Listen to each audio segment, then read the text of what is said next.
नमस्कार, अस्सलामु अलैकुम। लाइव हिंदुस्तान पर आप देख रहे हैं वीडियो शो दीन दुनिया। मैं हूं इमरान खान। सबसे पहले देखिए गजा का हाल, फिर आगे बढ़ते हैं।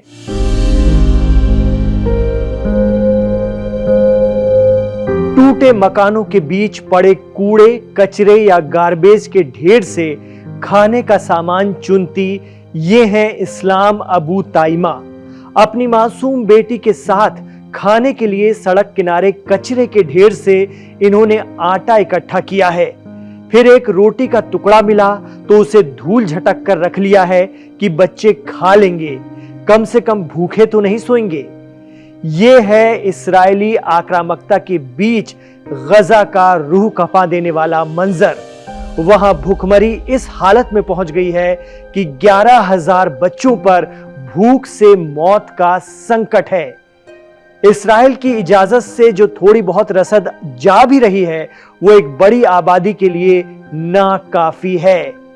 तो गजा की ये महिला इस्लाम अबू ताइमा एक थैली में भरकर कूड़े से चुना हुआ खाना ले जा रही हैं। कहती हैं हम इसे उबालेंगे, खा लेंगे, अपने बच्चों को खिला देंगे।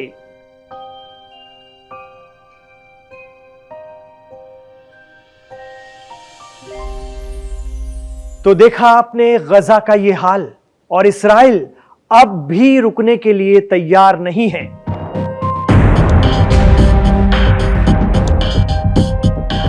अमेरिका के विशेष दूत स्टीव विटकॉफ ने गजा में हमास के साथ सीजफायर का मसौदा तैयार किया था। इसमें 70 दिन के युद्ध विराम या जंगबंदी और गजा से इस्राएली सेना की आंशिक वापसी के बदले में 2 ग्रुप में 10-10 इस्राएली बंधकों की रिहाई शामिल की गई है। यह प्रस्ताव या तजवीज मीडिएटर के जरिए हमास को भेजी गई थी। हमास इस पर राजी भी था, लेकिन इस्राएल के पीएम नेतन्याहू ने इसे खारिज कर दिया, ये कहते हुए कि नया सीजफायर और बंधक समझौता किसी भी इस्राएली सरकार के लिए काबिल कबूल नहीं है। हमास की ओर से सीजफायर के लिए ऐसी शर्तें लगाई गई हैं जो इस्राएल के युद्ध लक्ष्यों और बंधकों को छुड़ाने के अज़्म को कमजोर करती हैं।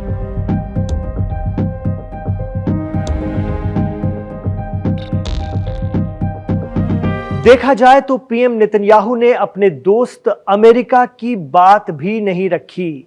उनकी तरफ से रास्ता बनाने का एक और मौका गंवा दिया।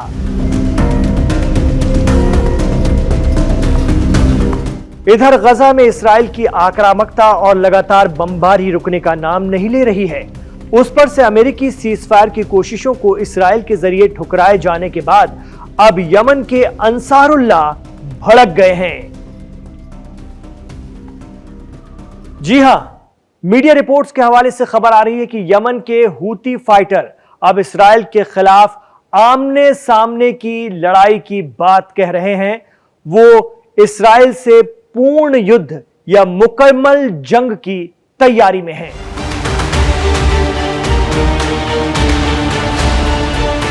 आपको बता दें कि ईरान और ईरान हिमायती यमन खुलकर गजा का साथ देने का दावा करते हैं। यमन के अंसारुल्लाह फाइटर तो गजा में इस्राएली हमलों के बाद से ही उसे निशाने पर लिए हुए हैं। मंगलवार 27 मई को भी यमन के अंसारुल्लाह या हूती मिलिट्री ने दावा किया कि उन्होंने पैलेस्टाइन 2 हाइपरसोनिक मिसाइल के जरिए इस्राएल के बेन गुरियन एयरपोर्ट को फिर निशाना बनाया। यह इलाका राजधानी तेल अवीव के करीब है। इतना ही नहीं, यमन की जुल्फिकार मिसाइल इस्राएल के ईस्ट जाफा इलाके में तबाही मचा रही है। यह दावा भी हूती कर रहे हैं। लेकिन इस बीच जो खबरें आ रही हैं वो ये है कि हूती अब इस्राएल पर धावा बोलने की तैयारी में है। ऐसा इसीलिए क्योंकि इस्राएल गजा पर लगातार हमले कर रहा है और इस्राएल का साफ कहना है कि उसका मकसद गजा को पूरी तरह अपने कंट्रोल में लेने का है। इसमें गजा की एक बड़ी आबादी बुरी तरह प्रभावित हुई है, जिसमें बड़ी तादाद में महिलाएं और बच्चे भी हैं। ऐसे में अब गुस्साए हूतियों की फोर्स यानी यमन मिलिट्री ने इस्राएल के खिलाफ पूर्ण युद्ध का मन बना लिया है। गौरतलब है कि रमजान के वक्त से ही गजा में लगातार हमलों से हमास की भी कमर टूटी है और वो अब इस्राएल से और मुकाबले की स्थिति में नजर नहीं आ रहा है। लेकिन इस्राएली बंधक अब भी हमास के पास हैं और लाख कोशिशों और बमबारी के बावजूद इस्राइल बंधकों को अपने दम पर नहीं छुड़ा पाया है।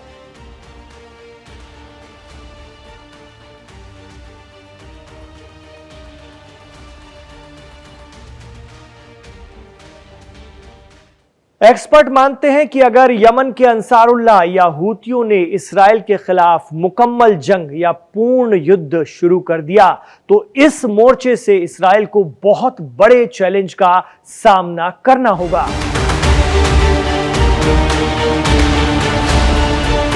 बीबीसी की एक रिपोर्ट के मुताबिक हूतियों के पास क्रूज मिसाइल, बैलिस्टिक मिसाइल और बड़ी तादाद में ड्रोन्स हैं। उनके पास एडवांस हथियार हैं। कई तरह की एंटी शिप क्रूज मिसाइलें हैं जिनकी सलाहियत 80 से लेकर 300 किलोमीटर तक टारगेट करने की है। इसके अलावा हूतियों के पास एंटी शिप बैलिस्टिक मिसाइलें हैं जो 300 किलोमीटर की दूरी तक किसी भी ठिकाने को टारगेट कर सकती हैं। ये मिसाइलें सतह से बहुत ऊपर उड़ती हैं और तेजी से हमला करती हैं। खास बात यह है कि ये कई बार एयर डिफेंस सिस्टम की जद में भी नहीं आती। इनका पता लगाना बहुत मुश्किल होता है।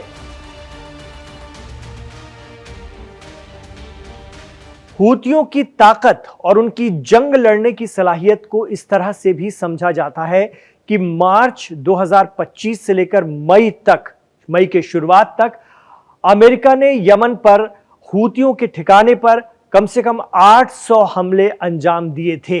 बावजूद इसके हूती नहीं टूटे, नहीं झुके। आखिरकार प्रेसिडेंट ट्रंप को हूतियों से समझौता करना पड़ा, इस्राइल की परवाह किए बगैर।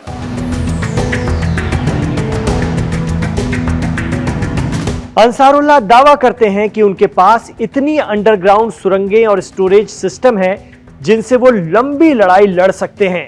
इल्जाम लगता है कि ईरान से एडवांस हथियारों के पार्ट छोटी नाव के जरिए अफ्रीकी मुल्कों में जाते हैं और वहां से यमन पहुंचते हैं।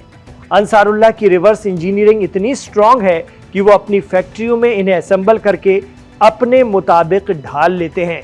एक इल्जाम ये भी लगता है कि सीरिया की तरह यमन में भी ईरान ने बड़ी बड़ी हथियार फैक्ट्रियां लगा रखी हैं जिन्हें IRGC या पासदारान इस्लाम के अफसरान चला रहे हैं, जहां ईरान की तकनीक से हथियार बनाए जाते हैं। लेकिन ईरान हमेशा इससे इनकार करता रहा है। ईरान कहता है कि यमन की सरकार और अवाम अपने फैसले खुद करते हैं और अपनी जरूरत के हिसाब से अपने हथियार बनाते हैं। हालांकि ईरान ये मानता है कि यमन के अंसारुल्लाह उसकी मुकावमत का हिस्सा हैं, लेकिन वो ये भी कहता है कि वो उन्हें सिर्फ नैतिक सपोर्ट देता है।